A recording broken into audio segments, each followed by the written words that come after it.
Bueno, aquí hay otra de esas cuestiones en un tema muy delicado, porque con la inmensa cantidad de charlatanes y ladrones que viven del reino del diezmo, no me sorprende que continuamente estén intentando encontrar en la Biblia textos que supuestamente justifican el hecho de que tengamos que dar el diezmo. De modo que voy a ir por partes. Primero, los cristianos no tienen ninguna obligación de dar el diezmo. Si incluso el diezmo fuera el diezmo de la ley mosaica, no estamos bajo la ley, sino bajo la gracia, como dice Gálatas 3, y no tenemos más obligación de dar el diezmo que de circuncidar a los niños varones al 8º día o de poder tener varias esposas, como también aparece en el Antiguo Testamento. De manera que la idea de que efectivamente estamos obligados a dar el diezmo carece de base en el Nuevo Testamento y además voy a añadir en la Biblia. El diezmo en el Antiguo Testamento aparece en relación con episodios distintos, que no marcan ni mucho menos la idea de que hubiera que dar el diezmo a nadie. En el caso de Abraham, que es la primera vez que aparece, Abraham viene de esa expedición en la que ha conseguido rescatar a Lot y cuando se encuentra con la autoridad que hay en el lugar, que es el rey de Salem, lo que hace en ese momento Abraham es que le entrega los diezmos del botín de guerra. No hay ninguna referencia, ni antes ni después, a que Abraham le diera diezmos a nadie, absolutamente a nadie, ni que apartara en ningún momento el diezmo, ni que se lo diera a un clérigo, ni cosa parecida. Es un episodio, una sola vez, en que, de acuerdo precisamente a lo que era la legislación pagana, por otro lado, de la época, Abraham se somete a ella de la misma manera que, según la legislación pagana de la época, como no puede tener hijos con su esposa legítima, que es Sara,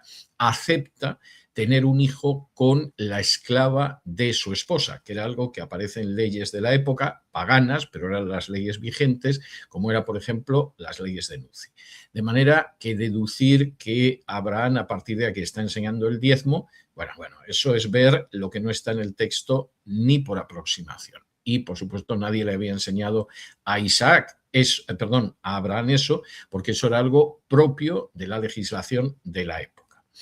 La segunda vez que aparece el diezmo ya no es con Abraham, tampoco Isaac, que por supuesto no practica en absoluto eso, sino que aparece cuando Jacob está huyendo de su hermano Esaú e intenta establecer un pacto con Dios por su cuenta. Y entonces él le dice a Dios, bueno, pues si tú me traes con bien pronto, si puedo volver prontito con mi familia, yo te voy a dar el diezmo, vamos a hacer un acuerdo, ¿no? Como muchos predicadores de mente pagana que existen hoy en día. Pero cualquiera que lea el relato de Jacob se da cuenta de que Dios no acepta ese acuerdo. Dios va a traer a Jacob de regreso con su familia cuando tiene que traerlo y de acuerdo a las condiciones y a los tiempos que él tiene en su mente. No porque Jacob le dé el diezmo, Dios va a hacer lo que él quiera. Y cuando algunos utilizan ese texto diciendo que podemos tener un pacto con Dios en el que llegamos a un acuerdo, claro, el pacto es que damos dinero, esa gente está blasfemando. Y está blasfemando porque está colocando a Dios a la altura de los dioses paganos que actuaban de acuerdo al principio que los antiguos romanos denominaban do ut des, es decir, te doy para que me des, que existe en el mundo católico. Es decir, si mi hijo cura, pues voy a hacer una peregrinación al santuario de la Virgen de Guadalupe. Si mi hija finalmente se casa bien, pues voy a llevar tantas velas a la Basílica del Pilar, etcétera, etcétera, etcétera. Pero eso es una visión pagana, no es la visión que hay en la Biblia. Y los que pretenden eso no solamente están enseñando algo que es paganismo puro, están olvidando que todo lo que recibimos de Dios es por gracia, no porque nosotros le vayamos dando dinero a un clérigo para que viva de la religión, sino que además realmente están escupiendo sobre el único pacto que es vigente, que está vigente para los cristianos,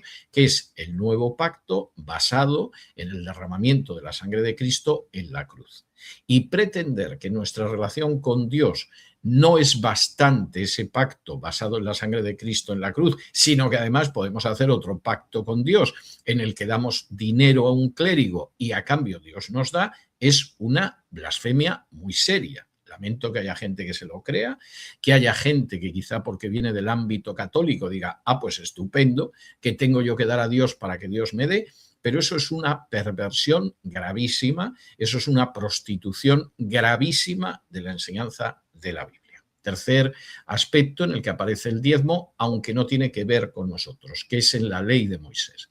En la ley de Moisés no se establece que la gente da la 10ª parte de lo que gana y que lo da cash. Eso es mentira y es un robo, aunque quizá el que lo enseña simplemente es un ignorante que se limita a repetir lo que ha escuchado.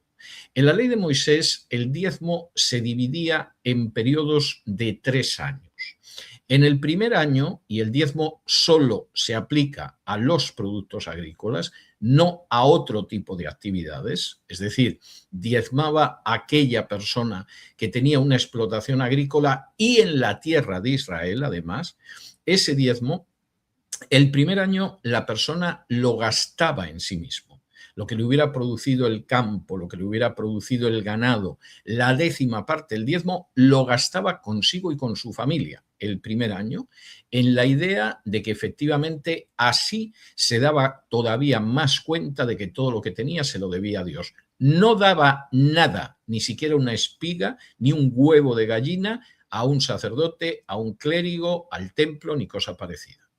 El segundo año, eso iba a parar a los necesitados, es decir, aquellas personas como los huérfanos, las viudas, etcétera, etcétera, que de alguna manera no tenían para mantenerse lo suficiente para mantenerse, eran mantenidos en el segundo año con el diezmo de lo que la persona producía en su campo, producía en su ganado. Solamente en lo que era una explotación agrícola y solamente en la tierra de Israel.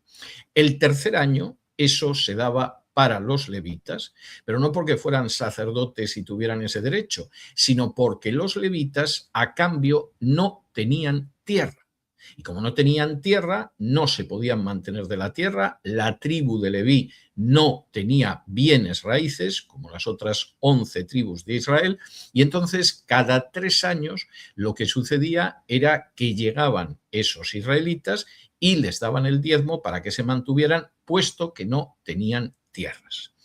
Esto explica que cuando en un momento determinado el pueblo de Israel, la tribu de Judá, regresa a Palestina después del exilio en Babilonia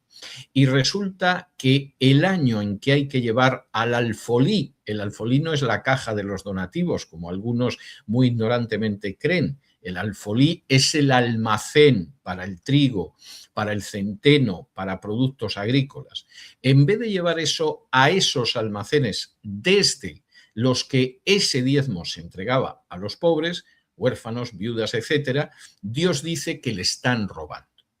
Pero le están robando porque en vez de entregar ese dinero en el alfolí que se guardaba ahí para repartirlo a los pobres, lo están reteniendo de esa gente necesitada. Y al retenerlo de la gente necesitada es como si le robaran a él.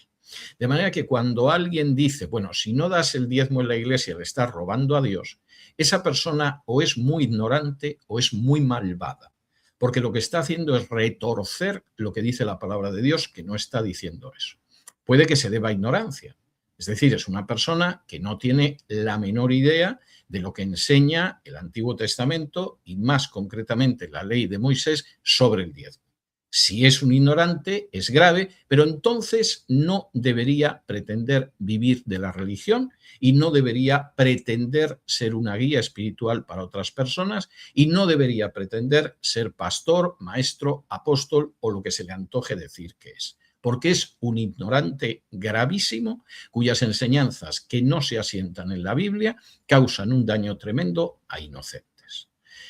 Puede que sepa lo que hay, pero de todas formas ha decidido que vive de la religión, le viene muy bien que le den los diezmos y entonces miente. Bueno, pues en ese caso todavía peor.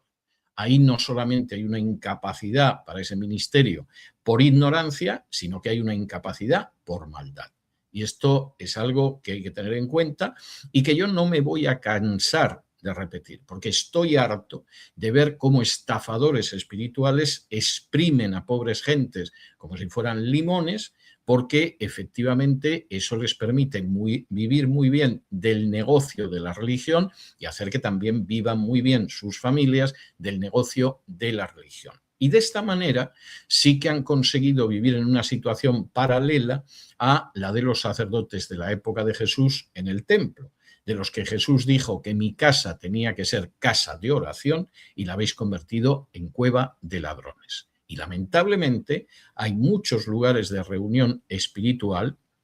donde quizá no hay mucha oración y no hay mucho espíritu de acercarse al Señor y no hay mucha gente clamando al Señor, pero hay ladrones que no pierden ocasión de robar a la gente lo poco que tiene.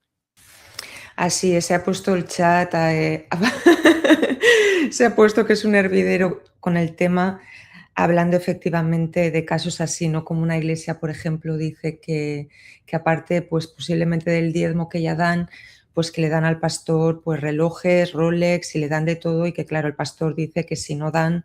pues que no van a recibir bendición, ¿no? Y eso eso no es solo en la iglesia que nos dice esta hermana, sino eso está tremendamente extendido. Sí, claro, porque como todo el mundo sabe cuando lee los evangelios, cuando el leproso se acercó a Jesús y le dijo, si quieres puedes limpiarme, Jesús le dijo antes, ¿tú sabes cuál es la tarifa para que yo limpie a un leproso?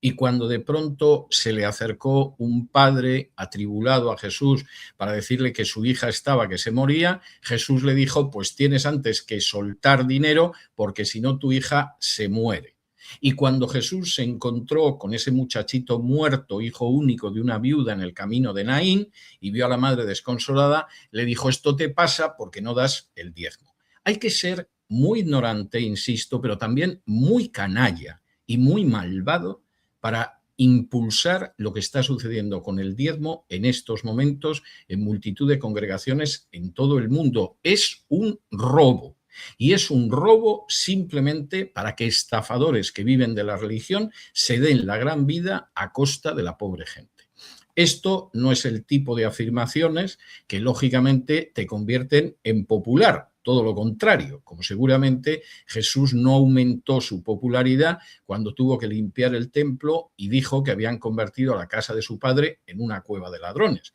Pero en situaciones como estas solo se puede ser dos cosas. O eres un cómplice de aquellos que han convertido la casa de oración en una cueva de ladrones, o eres como Jesús y muestras que esa conducta es intolerable.